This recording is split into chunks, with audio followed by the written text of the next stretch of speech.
ভারত পাকিস্তান সংঘাতের মধ্যে আমরা যে বিষয়টি ভুলে গেছি দর্শক, সেটা হচ্ছে প্যালেস্টাইন সংকট।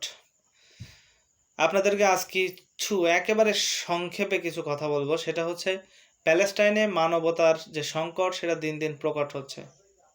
মিয়ানমারে আরাকান আর্মিদের সহায়তার জন্য জাতিসংঘের মানবিক করিডোর দেওয়ার যে বিষয়টা, সেটা দিনকে দিন আরও স্পষ্টতর হয়ে উঠছে। কত দরদ তাদের আরাকানদের জন্য, কারণ সেখানে আরাকান আর্মিতে মূলত হচ্ছে খ্রিস্টিয়ানরা সেখানে নেতৃত্ব দিচ্ছে বা তারাই কার্যক্রমগুলো পরিচালনা করছে। কিন্তু প্যালেস্টাইনে মানবিক সংকটে আছে মুসলমানেরা। এই জন্য এই জাতিসংঘ বলুন আর বিশ্ব সংস্থা, বিশ্ব যে মোড়লগুলো আছে তাদের বলুন, তাদের কোনো ইন্টারেস্ট নেই।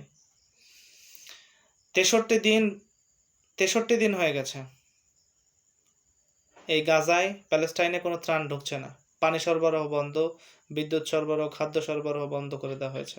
63 দিনে 57 জন মানুষ হিসাবে, ভাই আর বে হিসাবে কত আল্লাহ ভালো জানেন, হিসাবে 57 জন মানুষ না খেয়ে মারা গেছেন। আমাদের দেশে আমরা তো খেয়ে মারা যাই, অতিরিক্ত খাওয়ার ফলে ডাইজেস্ট না হয় বা বিভিন্ন কারণে আমাদের মৃত্যু ঘটে। কিন্তু প্যালেস্টাইনে 57 জন মানুষ এই 63 দিনের মধ্যে না খেয়ে মারা গেছে। লক্ষ লক্ষ শিশুরা অপুষ্টিতে ভুগছে। দিন যাচ্ছে মার্চের চেয়ে এপ্রিল, এপ্রিলের চেয়ে মেতে অপুষ্টির সংকট বাড়ছে। ছোট্ট ছোট্ট বাচ্চাদের খাদ্যের জন্য হাহাকার, আপনি কল্পনা করতে পারবেন না। যে নিউজগুলো বা যে বিষয়গুলো ভারত পাকিস্তানের আড়ালে, রাশিয়া ইউক্রেনের মোড়কে বা যে কোনোভাবে এটা ঢেকে দেওয়ার চেষ্টা হচ্ছে বা ঢেকে দেওয়া হচ্ছে। পাকিস্তান, একটা অবাক করা তথ্য আপনাদের এই পাকিস্তান ভারত সংঘাতের মধ্যে দিয়েই আপনারা জানেন অনেকেই যে ভারত ইসরায়েলের পক্ষের একটা শক্তি। কিন্তু পাকিস্তানের সাথে যে ইসরায়েলের অস্ত্র চুক্তি আছে, এই বিষয়টা কি কেউ জানেন? পাকিস্তান ইসরায়েলে অস্ত্র বিক্রি করে মুসলমানদেরকে। যে অস্ত্র দিত, ওরা তো আর ওই করে না, কি বলে, আপনার ঝালমুড়ি বানায় না। এই অস্ত্রগুলো নিয়ে তারা মুসলমানকে মারার জন্য সেই অস্ত্রগুলো ব্যবহার করছে। মুসলমানদের কাছ থেকে অস্ত্র কিনে মুসলমানদেরকে মারছে। যে সুযোগ আমাদের অনেকের খলিজার দেশ পাকিস্তান সুযোগ করে দিচ্ছে তাদেরকে। যাই হোক,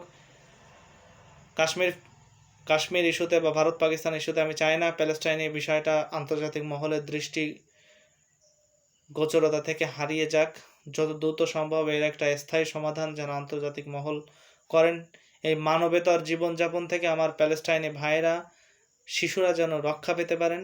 আল্লাহ রব্বুল আলমিন যেন সেই তৌফিক তাদেরকে দান করেন। ইসরায়েলিদেরকে আল্লাহ রব্বুল আলমিন হয় তাদেরকে হেদায়েত দিয়ে দিন, না হলে তাদেরকে ধ্বংস করে দিন।